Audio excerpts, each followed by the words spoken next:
And tonight we're going to be talking about navigating stress. And we're going to look at it on all kinds of different levels. So not just in terms of stress in ourselves, but also in terms of, I'll come back to that slide, how do we manage difficult teenagers with just the right touch? How do we navigate complicated relationships at home and at the workplace? And how do we thrive and not just survive as teachers? And I'm going to cover a whole lot of neuroscience to cover all of this. But one of the things I just wanted to clarify is in terms of when I created this presentation, although it's very much based on an anthroposophical understanding of man, I'm not going to be using any of the anthroposophical terminology. And I wanted to just talk a little bit about the way we use language around anthroposophy at the moment. So anthroposophy has been an extraordinary perspective of understanding what we call the supersensible. So it's those aspects of ourselves that you can't measure with a machine, for example, or that you can't see on any way pick up through the senses. So imagine you've got a song in your head like We Will Rock You, right, by Queen. You can all hear the song playing in your head. I'm sure you all know it. You can all hear the drums, Freddie Mercury's voice.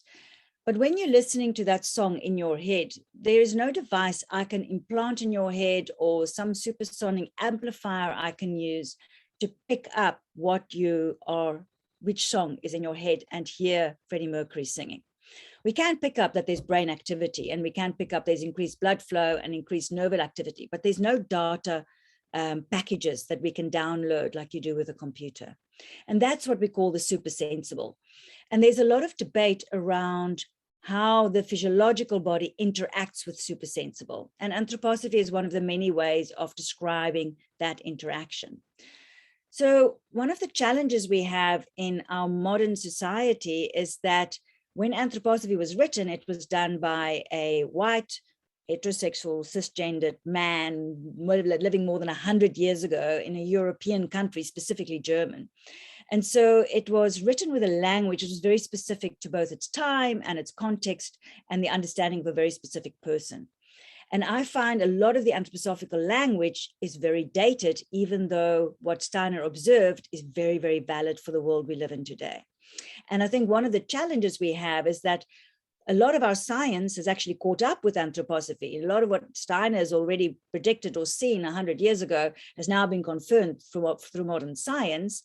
But we haven't updated our language accordingly. And so quite often when we talk about Waldorf or when we communicate about Waldorf, it sounds like strange or cultish, and it's caused extraordinary harm, I'm going to be quite frank, to anthroposophical institutions across the world. There's been huge challenges in England, for example, with schools being shut down, Camp Hill that was shut down a few years ago. And a lot of it is not that what we are doing is very strange or odd or out of place with modern science, but that we're unable to communicate it. So what I am doing is I'm trying more and more to find a lot of the modern language that already exists around these concepts and how do we communicate it. And when I think of anthroposophy, I think of it on three different levels. I very much work on the level of anthroposophical science. And anthroposophical science is how we can observe the supersensible in the world around us. And we have these models that help us to describe what we observe. So we've got threefold man and fourfold man. Don't worry, we'll go through, well, you will see it in application as we talk today.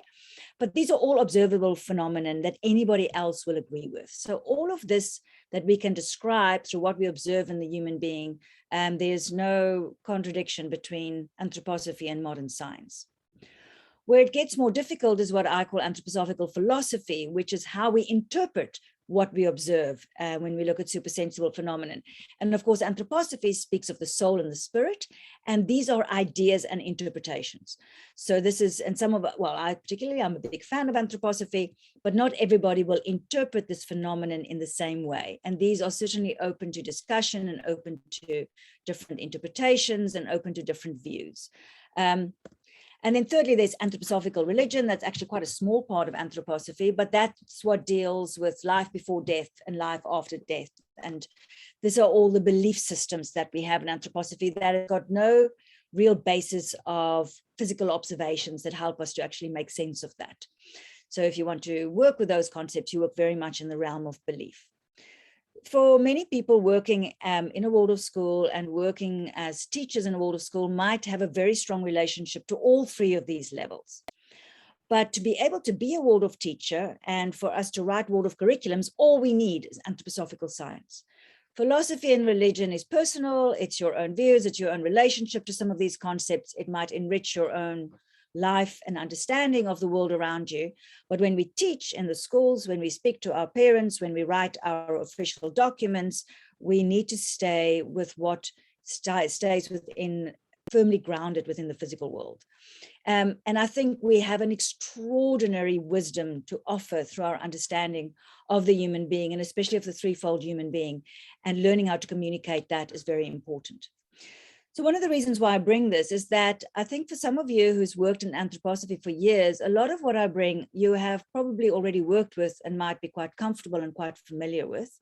And what I'm hoping you will gain from the presentation is metaphors, pictures, thoughts and ideas of how to share it, how to teach your children, how to teach your other teachers on your teacher trainings, and especially how to communicate it to parents and community.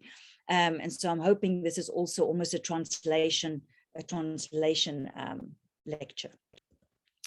So let's get into the actual nitty-gritty of it. And we're going to spend probably the good first hour focusing on actually the anatomy of stress. So this is the physiology of how we understand stress.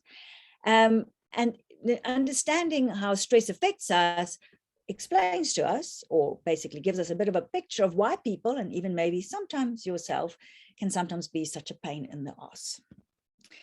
And I'm going to be using this picture of this little brain here quite a lot.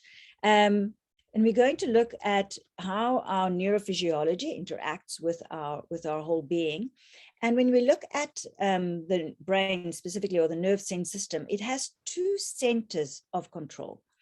There is what we call the limbic system, which is the survival system, and it's where our consciousness lies. And for those of you who are anthroposophical, this is when we speak of the locus of the consciousness of the astral body. And then we have, much later in evolution, what we call the prefrontal cortex. It literally sits behind the forehead here. And that's come much later in our evolution. And for those of you who like the anthroposophical side of it, we would say that's the locus of our self-consciousness, of what we call the I organization or the ego organization. So we're very aware that we have these two aspects of ourselves, and we're going to look a lot at how those aspects interact in our behavior. So this first slide is what everybody knows. I teach this to the doctors as well. We get ingrained to be aware of the fact that we have these two physiological modes that your body can be in. So we have on the left side here, we've got what we call survival mode. And survival mode kicks in whenever you are feeling under threat, or whenever you are sitting within that limbic brain part of yourselves. So remember, the limbic brain is that little survival animal brain in the center there. And when you're in survival mode, when you're feeling under threat, your body prepares to somehow fight that threat. And you have increased blood pressure, increased heart rate, the whole muscular system gets activated, the shoulders go up, and you have a physical body ready to flee or fight. On the other hand, you have this creative mode where this prefrontal cortex is more now in charge, so to speak. And in creative mode, you've got a resting blood pressure, resting heart rate, full metabolic function, and this is where we're able to sort of get on with our daily lives. So everybody's aware of this. Whenever we talk about anxiety, or whenever we talk about working with panic attacks, for example, we will describe these two different modes. And in medicine, we call the survival mode, the sympathetic system is in charge. And we say in the creative mode that the parasympathetic system is in charge. So that's all fine and easy. What we forget, or what we don't always fully realize, is that these two modes also completely change the way you think. So it changes your inner world.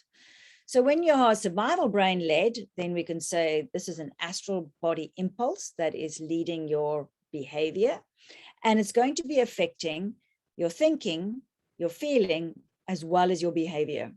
And same when you are not in survival mode, when you're in prefrontal cortex mode, or when the I organization is the locus of control, then again, it's going to completely change the way you think, the way you feel, and the way you behave. And we're going to look at those three in detail. And I'm drawing on quite a lot of amazing psychological science out there. So we're going to look at fast thinking and slow thinking. We're going to look at the emotional landscape, which I call the jungle and the temple. And we're going to look at behavior, which I call the chimp and the sage. So let's start delving into those three levels a little bit. And you can see we've got the threefold there, which is always lovely. In our first section, when we look at how these two modes affect our thinking, I'm drawing very strongly on the work here of Daniel Kahneman. He is an economist who actually won a Nobel Prize for his work in economy, but he does a lot of work in behavioral science. And his book, Slow Thinking, Fast Thinking, for those of you interested in biases, for example, looks exactly how our inherent biases develop through this interaction between the astral body and the ego organization. So let's just have a little bit of a feeling. So if you can find your chat section, I'm going to ask you if you can put in the chat for me what the predominant emotion is that you think that this woman might be feeling. Oh, I just see there's a message that somebody can't see any slide. Bridget, are you sorted? No, I can't see anything, Madeleine. Can everybody else see my slides? Bridget, if you go out of seeing everybody just to the speaker, that you only see the speaker, then you'll see her. Might see the slides. Got it. Thanks, Judith. Thanks. I've got it now. Thank you. Okay, cool. Shame. Sorry about that.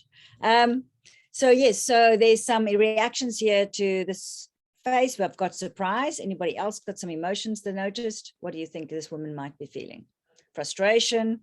Really, that's not it. Teacher emotion. Thank you. What I want you to experience here is when you look at this woman and you see somebody having a strong emotion, how quickly one would come to a conclusion of what you think she is feeling. And what is happening is our limbic system, our survival system is always screening the world, and it has the ability to very quickly respond to what is happening in the world. And this makes the world slightly easier to live in. So we call this fast thinking. It's predominantly led by the limbic survival brain. And the purpose of fast thinking is be able to sort out quickly what's dangerous, what's not dangerous, and if there's a threat, to quickly deal with it in an efficient way. So it's quite automatic and it's easy thinking. It doesn't actually require a lot of effort. And it's very closely linked to our emotional system. It actually literally sits next to our link to our endocrine system. And what it does is, because it has to quickly decide whether something is safe or not safe, or what we think is going to happen next, it makes a lot of assumptions. And it's actually very good at assumptions. So it's a very powerful tool that can very quickly go, oh, I think that's what's probably happening. But it's not perfect. So you can probably be right, say about 80% of the time, which is pretty good. But about 20% of the time, you might be completely wrong. And we have a tendency to believe that those assumptions are always right. This kind of thinking is quite unstable. It's inconsistent. One day you think this, but the next day you're not so sure. Now you think something else. And the favorite game of the fast thinking system is to jump to an opinion on just about everything, and to have that emotion that's linked to it, to have a conviction that that opinion must definitely be right. And it's when you are making fast decisions, you can't have a lot of time to contemplate all the different levels. So this very black and white thinking. When we go through these different types of levels, our adolescents still very much strongly live within this limbic system. So we will talk a bit about neurodevelopment. So you can already see a little bit, this is where the adolescent sits for quite a large period of time. So it's very powerful thinking. It's quick, it's always available, always there, but it's relatively stupid, I would say. It's not quite access to all our intelligent thinking. So now let's try something else. In your heads, please, if you have the energy, could you calculate 17 times 24? No calculators, no cheating. Put for me in there, and if you are watching this at home, calculate 17 times 24. Any maths teachers out there? Class 7, class 8, you do lots of. You can see it's a bit longer for the replies to come. I'm sure half of you is going, I'm not even going to try. There we go, I've got 238, almost. But not quite. 408. Ooh, we've got disagreement. That's always good. I'll wait for one more. And 408. Okay, we actually now can just vote on that. What I want you to do is not so much whether you got the right answer. What I want you to have an experience of is how different this was than when you looked at that face and just came up with, oh, this is the emotion. To do this takes a lot more effort, and you are literally burning extra sugar in your brain when you're having to do this calculation. And Daniel Kahneman calls this the slow thinking part of our brain. And interestingly, a person who loved this part of thinking was Rudolf Steiner. So the very first book, or almost thesis that he wrote, The Philosophy of Freedom, was all about the development of our slow thinking. And he felt so strongly about this that he actually wrote the book in such a way that it's really hard to read, and you have to really engage your slow thinking to be able to actually understand and manage the concepts in it. So the book in itself is like an exercise for your slow thinking system. So slow thinking takes focus, it takes attention, it takes effort. And this is where we're able to really interpret information and figure out what's the facts and what's the truth in something that's going on. This is the kind of thinking we use when we're trying to figure out what is evidence-based, what's the rational conclusion here, what's the logical outcome of this particular thought process. And this kind of thinking is able to think in context and with perspective. So here we're now able to have these shades of gray and balanced judgment and not just get stuck in those polarities. But it's much, much slower. It's not nearly as fast as our other system, and it's much harder to get it to start going, and it takes a lot more effort. So this is the kind of thinking we need when we're in maths classes or when we're teaching our kids foreign languages, for example. And you can see they get tired so much quicker, and they are physically burning a lot more energy when you're actually engaging this part of themselves. So what's happening is the prefrontal cortex is partly leading, but they are using their cerebral cortex. They're using like the big sort of the big computer part of the brain to actually now work through these calculations. But the self-control you need to be able to engage and stick with it, for that you need that eye organization impulse. So that's how it's affecting our thinking. Remember, we're still talking about these two modes. And now I'm going to move down to the emotional landscape. And I love these two images of the jungle versus the temple. So we're going to look at each one separately. So when we're looking at the emotional landscape of the survival brain, we call that the jungle. And the purpose of our survival brain is obviously survival. That's why the limbic brain exists. That's why it's been with us since the very beginning. And that limbic brain helps to preserve our survival through some very basic drives and instincts. So all of us have these basic fight, flight, freeze instinct. Whenever something threatens you, your body will automatically respond in a way to try and protect you. And it's linked to our endocrine system to get ourselves ready to fight, flight, or freeze. But it's also got drives. So these are all drives that's to protect ourselves, or the perpetuation of the species, as Darwin would say. And that is our need for food, our need for security, our need for sex. We'll talk a lot about that next week. Our need for troop and family and community. And then, of course, territory, dominance, power. And you can see in the world that we live in today, if you look at what's happening in the Ukraine, and you're wondering at which part of our modes are we functioning, we're very much in jungle mode whenever you look at these particular heavy wars. And I think almost all politics in the world today is still very much functioning on this level. What's mine, what's you, and how they're creating these boundaries and this trying to almost separate ourselves from each other as we protect our own nations, our own people, our own integrity. And this I call street view. So if you imagine those video games the kids all play when you're shooting baddies and you're running through the streets, and you can only see what's right in front of you, and you've got to look for threats, and you've got to look for things you need to pick up. And you don't really have any perspective of the larger what's going on beyond yourself. You can only focus on what's happening now. And that's very much astral mode. And as we know, there we live in antipathy, which is our fight, flight, freeze response, or sympathy, which is our drives for these basic things that belongs to that system. So great, jungle view. The opposite of that, I'm calling the temple view. And I want you to imagine that beautiful temple like in Greece up on the hill. And the purpose of the temple is completely different than the purpose of that survival brain. So now we are not about survival. This is about self-fulfillment as human beings. And here lives, we operate on a very different assumption. So just it was all drives and instincts when you're in survival mode. Here we operate by the laws of society. And now you have these new qualities that come through. Qualities like honesty, not always the best practice if you're in survival, compassion or empathy. If you're busy running away from a lion, you can't think to yourself, oh, shame, poor lion, you know, we need to conserve, you know, our nature is also hungry. You can only think of yourself when you're in survival mode. It's only when you get into balcony mode, prefrontal cortex, that you can suddenly have compassion and empathy for somebody else. This is the locus of our conscience. This is where we are law-abiding. And this is where our self-control comes from, our ability to delay gratification, our ability to sit and finish that math sum, ability to chase and do the things that we want to achieve in life. And our ability to be tolerant, flexible, and understanding of others all lives in this mode. And you can see this is what's lacking in, for example, the Ukraine war at the moment. There's very little ability to access this part of our humanity in what's happening in Europe. And at the moment, it's all happening on that survival level.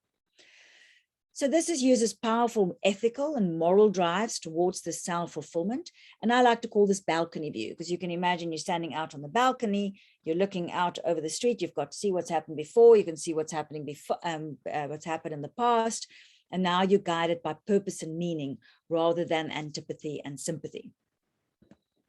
Great. Now the chimp, I love this. It's one of my favorite metaphors. I use it an awful lot. Everybody that knows me talks about chimps, but it's not me that the metaphor comes from. So Prof. Steve Peters, an amazing psychiatrist, wrote quite a detailed metaphor book trying to explain the neuroscience of behavior. And he uses this lovely image of the chimp. So chimp behavior is what happens when we are in that mode. So this is how the astral body relates to the world. So this is when we're in limbic system mode, when we're in survival mode. And the purpose of our chimp behavior is about managing whatever threat is out there and to reduce anxiety to a manageable level. So it lives very much in the present. So again, if you think here about your teenagers, it's all about fun. It's all about the enjoyment of this world around us. It's very self-focused, because when you're in survival mode, you have to think of yourself first. And it has this interesting thing where they can be both proud and quite insecure all at the same time.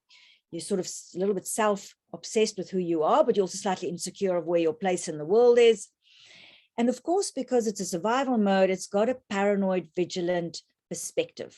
So quite often we call this our sensitive children. Basically just meaning if you are too much within survival mode, you are constantly looking in the world for things that might threaten you, things that might injure you, and you might even take slights or get offended or get worried about things that's not actually directly threatening. And then the painful part of the chimp is this extraordinarily emotive judgment. So the chimp will judge the world out there without mercy. And I'm sure you've had moments like that with your teenagers. And of course, when you look at social media, this is where the chimp goes when it's busy having its little chimp moments, and the extraordinary mercilessness there is in the judgments out there on social media. So chimp behavior that's out of control or that is amplified, this is where we see aggression. This is where things can become dangerous. So great, now the opposite, which I'm calling the sage. This is after a different book. I'll show you the book in a minute. Again, now the prefrontal cortex is taking the lead. And when we are in this mode, we are slightly removed from our emotional endocrine system. And we now have the ability to observe the world and respond to the world in an appropriate way. So now we can respond with a larger perspective of what's going on. We're now able to actually experience real joy. So once we can have emotions like being at peace with the world, or being content with what's happening, or feeling that we are fulfilling our purpose. Again, empathy, very much part of that, the way we behave to others. We are able to be generous to others. We are able to be humble in our own opinions about things. And when you're sitting and creating amazing main lessons, or when you're having one of those main lessons or handcraft lessons where everything's just rolling beautifully and you've got this real connection with the kids and you guys are coming up with such amazing creative and innovative work, then you're definitely in this balcony mode at that time. And this is one of my favorite sentences. This is from Brene Brown. the ability to be generous in our assumptions. And that's very much lacking in social media today. So we all have bad days. We all have times we behave not in our best selves. Chimp sometimes does get out the box, and being generous to ourselves and to others when that happens would make the world a slightly more comfortable place. And so when we're in sage behavior, this is when we're able to now be healing and loving and being able to actually take care of each other and ourselves. So the important thing to remember, and I'm going to come back to this, is that we always think that some people are, oh, they're so lovely and kind and graceful and humble and generous. And then you get people that are, you know, so awful. But the truth is we have both of these inside of us always. And what we have to remember is that there's a switch, and it's a physiological switch that will make you into a stressed chimp bunny or will bring out your lovely, creative sage person. And that switch is adrenaline, which gets triggered by anything that might threaten you. So no matter how your extraordinary capacity, because we all have an extraordinary capacity for being generous and humble and kind and all those amazing qualities that I mentioned of the sage, if you are threatened and your adrenaline levels go a little bit too high and you're quite stressed, you can behave in ways that is not actually in accordance with your higher values, and can behave in ways that actually you would later either regret or go, well, actually, that wasn't me. So when we look at the safety, so the way we trigger that adrenaline is safety. There are 3 levels of safety, and this is going to be important as well when we talk about how we create amazing educations for our children. So the first thing is that we need to have bodily safety. So we all need to feel that I am safe, that nobody's going to hurt me, that I won't be injured. We all have experiences of that when you've almost been in a car accident, for instance, or you've been in a horrible event where somebody has threatened you. But that bodily safety we also share with the animal kingdom. There's a need to keep ourselves safe and away from pain. But we also need to be emotionally safe, and that we partly also share with the animal kingdom, but in a slightly more complex way, meaning that we need to feel we're part of a troop, that we are being looked after, that we belong where we are, and that gives us a feeling of safety. And then thirdly, we need to have a feeling, and this is completely individual, specific to human beings, we need to feel that we can be independent and have freedom of choice to be who we are. And this is, of course, where all our human rights come into this section. And this is very much based on that, you know, the classic Maslow triangle, levels of needs are always put into these 3 different levels.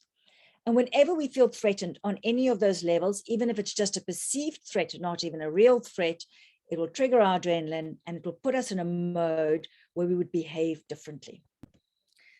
So if we think of consciousness as a marriage between this chimp and the sage, let's start seeing it how they interrelate. And you can imagine that you're journeying through life like in a consciousness car, or in this side, I've got a little spaceship on the right here. So if you look at that spaceship, that's the Star Trek spaceship, for those of you that are Trekkies. And what I want you to notice in the front here, the guys who are driving is the chimp. The chimp is always driving. Remember, your limbic system is directly linked to your sense organs, is directly linked to your endocrine system. And everything that happens to you in life, everything that comes to you or to your consciousness goes through that system first. That is where it all sort of arrives. And it screens the environment. And if everything's safe, then you get these nice, quick, shortcut, automatic behaviors. You know, you can drive to work and not even remember if the traffic lights were red or green. But as soon as things are unsafe, it brings this big alarm and all the blank, blank, blank, your whole bridge is going into bright red colors. And now what's supposed to happen, it's supposed to now make suggestions to the captain of the ship. So the captain of the ship, that's our slow thinking. Remember, it takes a lot of effort. It's not easy, it's powerful, it's slow, and it's not as intuitive and quick as our chimp is. And so therefore, it's harder work to engage that part of ourselves. The chimp's supposed to just come up with suggestions. Oh, maybe we should do this, or maybe we should do that, or I think it's this, or I think it's that. But ideally, if we go through our lives, and especially when we're making important decisions, you want that captain to be the one that's going to decide, well, what's going to happen next. And the question we're going to be asking ourselves as we go through life and we go through these different scenarios is, who's navigating your consciousness journey at a specific moment in time? There's no such things that some people are chimp and some people are sage. We all have both. But it varies in when we lead our lives and when we're at work or when we're at home. What is it that decides who is making the decisions on how we're going to behave. And I like this picture of what it looks like when the chimp is driving.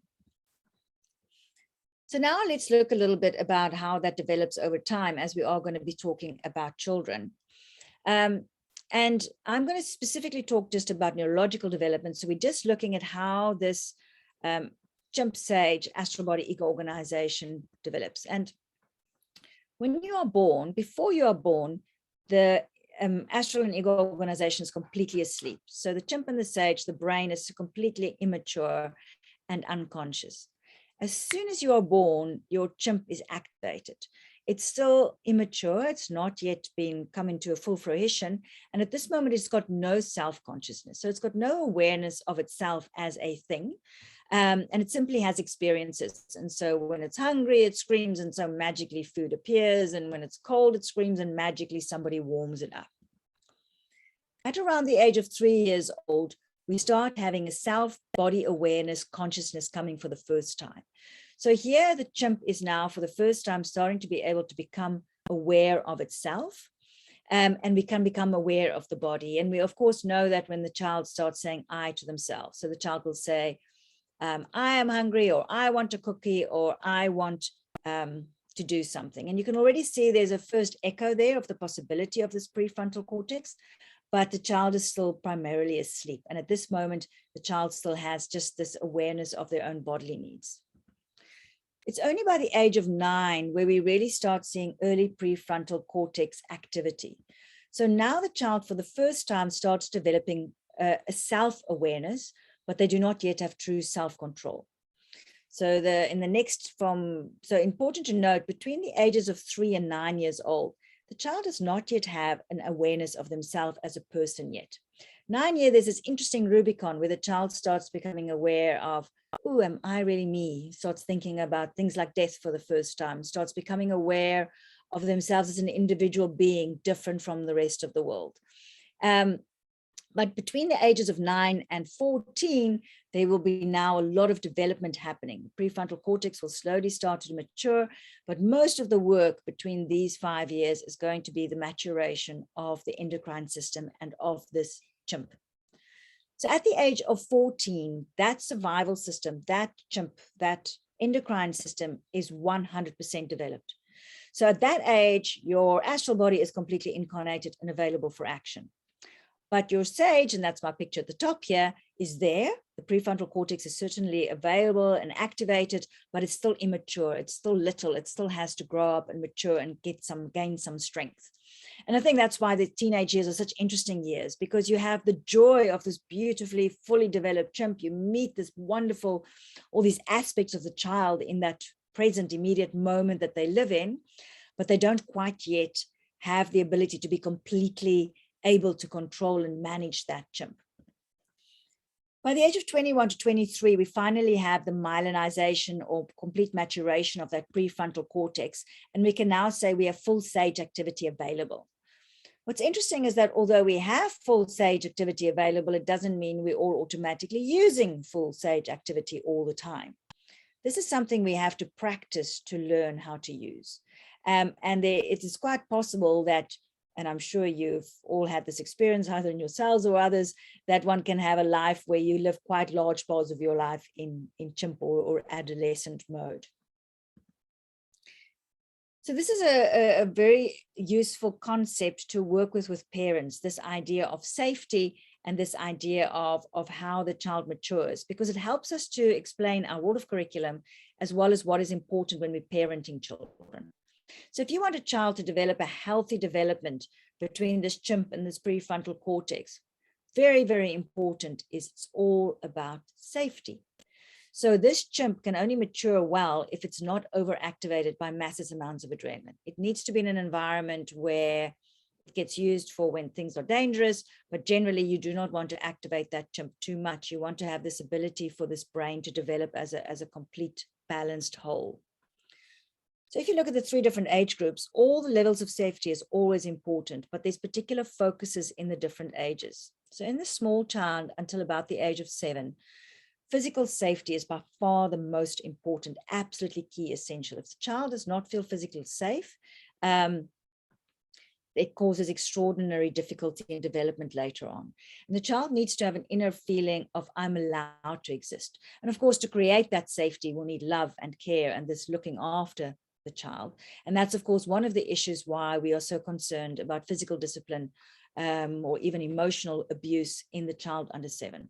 The child does not feel safe, is not able to negotiate that safety, and causes challenges with this maturation. In the ages from 7 to 14, the child has an extraordinary need to feel that they belong and this extraordinary need for emotional safety.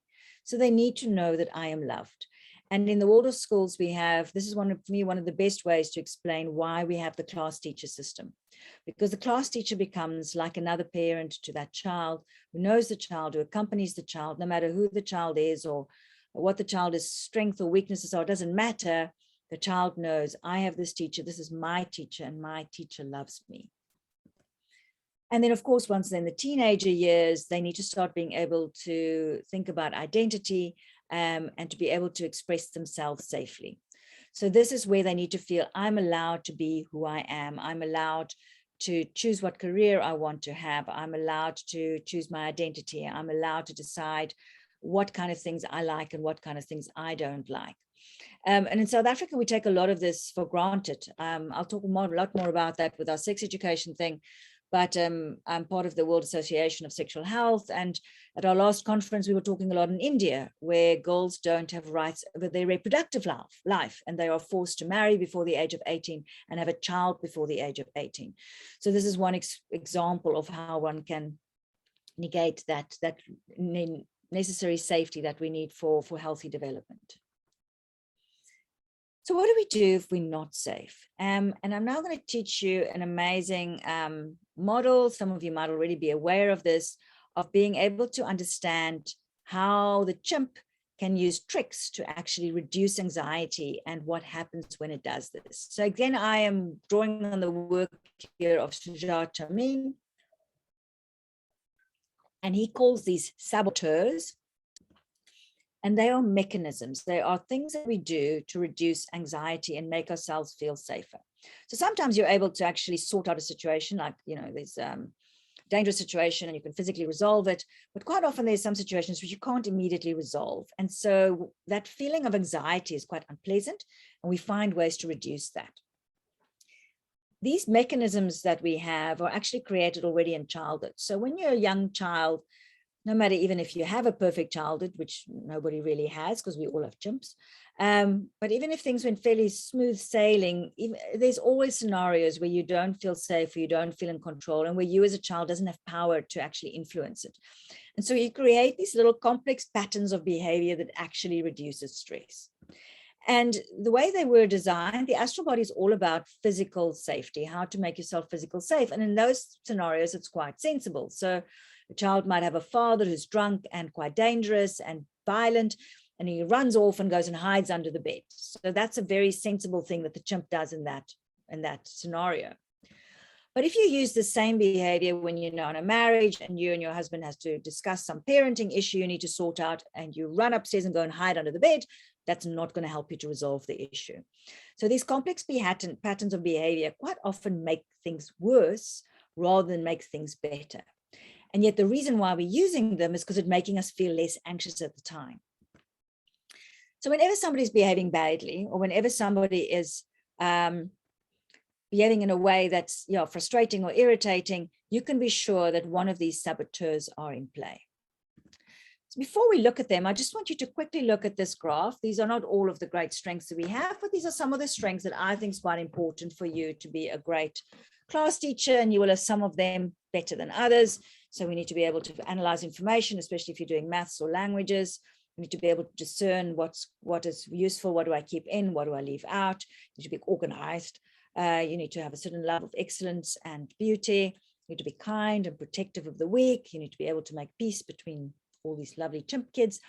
You need to have some humility. We need to be curious and have wonder and excitement. So these are just some of the qualities that we need. So all of us has some of these qualities, and usually we have them as quite big strengths that we use in our life. But there's always a dark side. So some of you might have worked with what we call in anthroposophy, the double. This is one small aspect of the double. And it's based on the fact that you have these strengths that comes through. We don't have to look too much in that in terms of where they come from, bring from the past or nurture or nature or whatever. But these strengths can either be used by our sage, and those are all those wonderful qualities we use, or they can be used by our chimp. So the qualities themselves are just strengths that we have. And when we are not in chimp mode, those strengths can be really used to the best for all these wonderful things we want to try and do. But when the chimp takes hold of them, they take on a slightly different nature. So this is a busy graph, but we're going to work our way through this. And on the left here, you can see there are 3 levels on which we might want to try and reduce our anxiety. We can either try and fight, makes us feel like we're in control because we're beating up whatever is making us feel threatened. We can either freeze, so we can try and negotiate our way around our anxiety, or we can try and flee and avoid some ways. So these are all activities we're doing to reduce our anxiety, okay, and the moment. The one I'm going to start with here is the top middle one, because this is what everybody does. We've all had those days, especially when you come home from a long day at work. And the idea is that something happens, adrenaline levels goes up, you're feeling slightly anxious or frustrated or angry or whatever it is. And our first instinct is to criticize. It's good to realize that when we're criticizing, this is not some great intelligent activity to now try and understand the world better. When we're criticizing, we are doing this because it's bringing down our own anxiety. It's making us feel in control. And we can either criticize somebody else, we can criticize ourselves, we can criticize the government. I work in government, so we love criticizing the government. And it's all ways to make us feel slightly more in control. And we've all been either givers or receivers of criticism of people in that mode. Overanalyzing, if you're somebody that's quite good at, if you know the physics and the maths whizzes, this ability to then overanalyze other people or situations, or, oh, it's like this because of this and this and this and this, a lot of that on social media. But there's a bias, and there's not, it's that fast thinking system that you're using. It's not that slow thinking system that's got the whole perspective.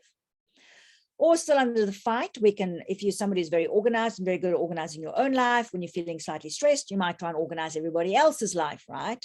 So you start manipulating how you think somebody else should behave, or what you think somebody else should be doing, or what you think they should have been saying. And yeah, we'll look a little bit at the effect of what happened. So those are all fight activities to reduce anxiety. On our freeze activities, if you're somebody that's quite likes things to be just so, that in itself is a great quality. But you might find that when you get anxious, you now get fixated on details and you struggle to finish something because everything has to be perfect, or you get stuck into your desk has to be perfect before you can start your work. And actually that's an activity that's busy reducing anxiety. If you're very kind, most of our nursery school teachers are all here. You might find if you get anxious or if you're in a conflict situation, you try to please, and you quite often negate your own needs in the process. And then worrying, we all do. So that's that lying in the middle of the night when you can't actually solve anything, a little bit too much adrenaline in the system, and your mind starts tick, tick, tick, tick, ticking. And again, you're not in your clever, rational one with perspective. You just see all the problems and all the threats and anything that can possibly go wrong. And again, it's a feeling that you are reducing your anxiety and you're in control while you're doing it. And then lastly, our flee strategies. We all do this at times as well. So either the classic avoiders, so you get some people who don't like conflict, who doesn't like things when they're unpleasant. And so when things go wrong, if there's a difficult conversation we're going to have in college, then we just don't show up. Or if you have to go to work and there's something you don't want to deal with, you call in sick. Or if you're having an argument, or there's somebody in class that you need to sort something out with, you just ignore and just don't talk about it. We all have our lovely, I want to go eat some worm moments when we have self-pitying, feeling very sorry for ourselves and feeling that you're the one that's working the hardest and your class is the most difficult. Everything's just going wrong. And then lastly, distracting. This is also one that we often all use. And that's a way where you can't deal with your anxiety. And so you try and distract and do something so you don't have to deal with the issue. That's not always a bad thing. But if it ends up meaning that you're not solving something you're supposed to solve, it can be a problem. So here, of course, lies the base of all our addictions. So whether it's smoking or alcohol use or drugs or Netflix binging or social media or all of these things that we do when we're distracting ourselves instead of dealing with the issues. all of these activities have one major thing in common. If you're trying to figure out, am I now just being, just watching, going and relaxing with a cup of tea and watching my favorite show, or am I now actually distracting? The way you know which one it is whether it is making a scenario worse. So if you're in conflict with something, or if you are in having a difficult decision to make, or in a difficult relationship, and whatever you are doing, whichever one of these 9 things you are doing is not solving the issue, but actually making the scenario slowly worse, then you're most definitely within chimp mode. And what is happening is you're actually sabotaging your own higher purposes and meanings and ideas as your chimp is trying to reduce anxiety. So just to give an example to see a little bit of the chimp in action, the chimp, I call it the chimp rant or good old tantrums. And this is a common de-stressing technique used to reduce anxiety. And it's useful when you look at children throwing tantrums, and they all look slightly different at the different ages, but we all know what a tantrum looks like, right? And it's usually got in our older kids and our adults, high-pressured speech, righteous indignation. Oh, that's such a powerful chimp emotion, that, isn't it? Increased volume goes up, inability to listen to what anybody else is saying, dominating the conversation, interrupting the conversation. And this is very difficult if you're, for example, in a meeting and you're trying to resolve a high stakes issue and somebody's getting very anxious, and suddenly you're having all of this within a meeting, and that makes it very difficult actually to solve something or to discuss something. It's very helpful when you notice this in somebody else or in yourself to recognize it for what it is. This is not a person who's not just being difficult, or a person who's just trying to derail the process, or a person who's just not getting it. This is a person who is anxious. And what they are doing is they are engaging in all of this activity to actually try and reduce their anxiety. And it's an unconscious astral reaction. So now what of course happens, and let's take the college meeting or take your classroom setting as an example.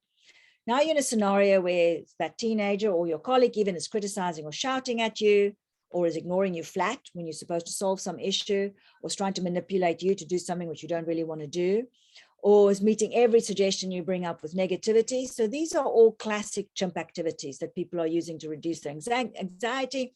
And then of course, what happens is it makes the other person feel unsafe. And now your own chimp comes to the party. And the rule is very simple. Any chimp action or any chimp method to bring down anxiety will usually elicit an even greater chimp reaction.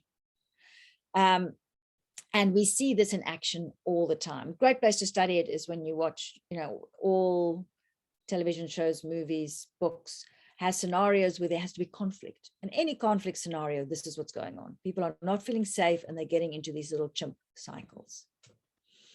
So now we're going to do a fun little exercise. I'm still trying to find a way to do it on Zoom that it sort of works. I think we'll just jump in and see how it goes.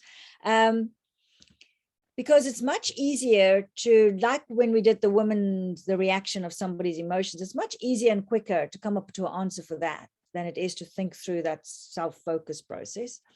And therefore, we're going to look at some examples of how we can make scenarios worse. And I want to introduce us to 3 kids, which we're going to talk about as we go through the workshop this evening. So the first little case we've got here is it's circle time at kindergarten, and 3-year-old Jimmy does not want to join in. He's sitting outside in the sandpit and ignores the teachers when they call him.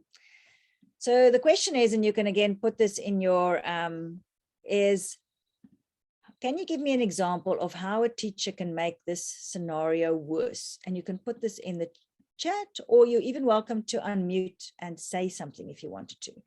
And you all would have seen scenarios quite often in supermarkets of how parents handle scenarios like this. How do we make a scenario like this worse with a small child who's not cooperating? See if anybody's brave enough to put something in the chat, or you're welcome to. And I think at Waldorf kindergartens, we're very aware of ways we can manage scenarios like that better. Any ideas? There we go. Somebody's. Yeah, so pick him up and physically carry him inside. So interesting with this is a lovely example, actually, because it depends on which part of you is doing the picking up and carrying up. So with small children, distraction, because remember, they don't have a sage yet. So sometimes we do have to say it's pouring with rain or there's lightning and the child has to come inside. If you are in balcony sage mode when you're bringing him inside, it'll be very different than if you're in chimp mode. So if you're in chimp mode and you grab the child by the arm and rip, drag him inside and you will come in, that you can imagine the reaction of the child, insisting he joins in. So again, that is to do with this chimp activity that you bring to the table. Other things to do might be to ignore him. And I think what's useful when you look at this is being able to understand that 3-year-old Jimmy is avoiding. That's what he's doing. He's not busy engaging with us. And there's a good chance that he's got higher level anxiety than usual. The reason why you as a teacher would have to try and figure out, it might be something that's coming from home, something that's been happening at home. It might be something that's just happened in the sandpit. He might be feeling unwell in himself. So there's lots of things that can trigger the child to be in chimp mode. But when the child is in chimp mode, reacting with your own chimp is only going to make the situation worse. Great. So let's go to a middle school example. So we've got 10-year-old Felicity here, who's changed over the last few months. She used to be a hard worker, producing beautiful main lesson books. She was super helpful in class, but now she's falling behind. She's not finishing her drawings. And today in class, she ripped a page out of her main lesson book and burst into tears. So how would we make a scenario like this worse?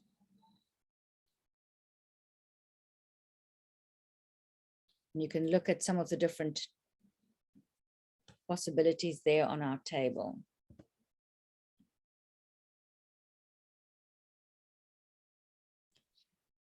Again, so if we start criticizing her, and that's sometimes, and we can sometimes be, the classic way of how we criticize subtly is the over-explaining, manipulating front, where you sort of, the over-analyzing, thank you, yes, that's a classic one.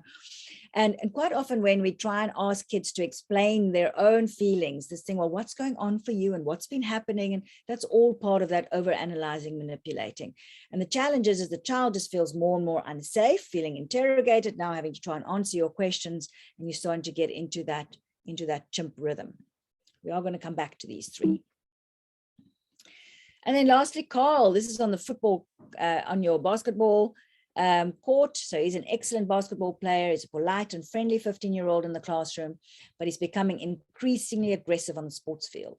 His coach is the referee for a game against a neighboring school when Carl loses his temper and accuses his coach of being unfair and calls him a bloody bastard. Right, how could we make a scenario like this worse? And this is quite a nice example of showing that Carl is in chimp mode at this point. So he is criticizing, he's partly manipulating, he's partly avoiding dealing with the issue he's supposed to deal with. And I must say, it's quite interesting. My child's in a local school here, and yeah, you hear, we don't go to too many of the sports games, but you certainly hear the stories of what coaches get up to next to the field. And we often see that as well. In our professional games, but also unfortunately in our school games. So how can coach make this a lot worse?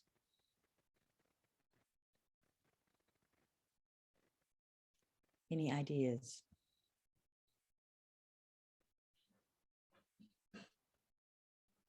Yeah, so one of the classic things we often see is, of course, swearing back. Here we go, shouting back, or quite often swearing back. So there's almost a little philosophy sometimes with sport teachers, is that you must give as good as you get. So, if your teenager throws a chimp rant or throws his little astral body around or has his little chimp moment, then you just meet him right where he's at. And so you can sometimes get teachers actually physically almost bringing their own physical power into it. Of course, the good old-fashioned physical discipline belonged to that, the swearing back at the child or putting the child down very, very harshly. And we all know where that goes. So I'm hoping at the moment just to have given you, great, I'm right on time, good grief. So just to have given you an idea of this two modes that we're all in. And now, of course, the next question is, well, how do we now work with these two modes in a way that is, that we're able to powerfully interact with our children in a different way and also with ourselves in a different way. So we're going to have a chimp stretch for 10 minutes. I just want to check if there's any comments or questions before we take a break. And then we're literally going to take a break until 18:40 for the second half